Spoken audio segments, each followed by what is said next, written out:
Hi, it's Jeff Beaumont from RightCapital. Let's increase your practice efficiency, improve your client's experience, or both. Today, we'll go through a quick walkthrough on account aggregation, including some pro tips on helping your clients get their data synced in. For example, clients can sync in their bank, credit card, investment, or loan accounts. Before we get there, how does a client gain access to automatically sync their data? Here are 3 ways. First, when you create a client, you can click Invite Client to input information. If you've already created their account but haven't invited them to the portal, you can click on that client's name, go to the Client Access tab, add their email, and hit Send Invite. Be sure and check the boxes for what areas you want them to see. Your client will always have access to the Profile tab as long as you've set up their account. However, you can extend their access to other sections such as retirement or debt. For example, they can see everything or simply plug in their accounts. Second, if they already have access to their account, they can log in, go to their Net Worth tab, and hit Link Account.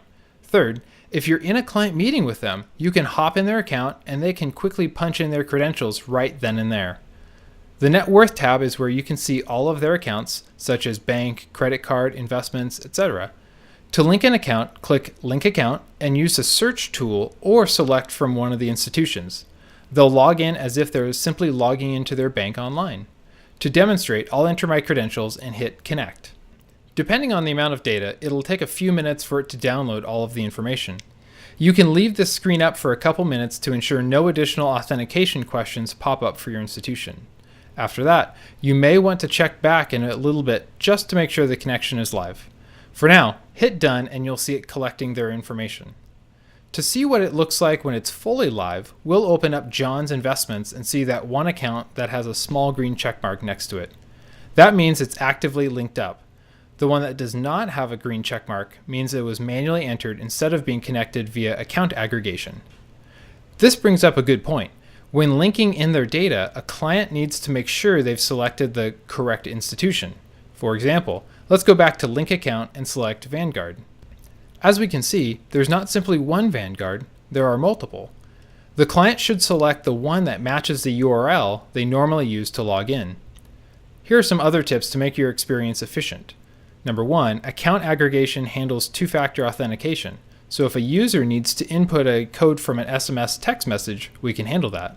Number 2, we pull in the last 3 months worth of transactions from the checking and credit card account. This is useful for the budgeting tool to calculate the client's expense history. And number 3, accounts generally update daily. However, you can always run a fresh sync by clicking the circular arrow next to Net Worth.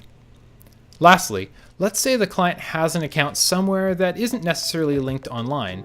You can simply add a manual account. For example, John has an old checking account with $5,000 in it. It's not doing much, nor is it gaining any interest. We can simply manually input that. That's it for account aggregation. It's an efficient way to keep accounts automatically updated and provide a clear client experience.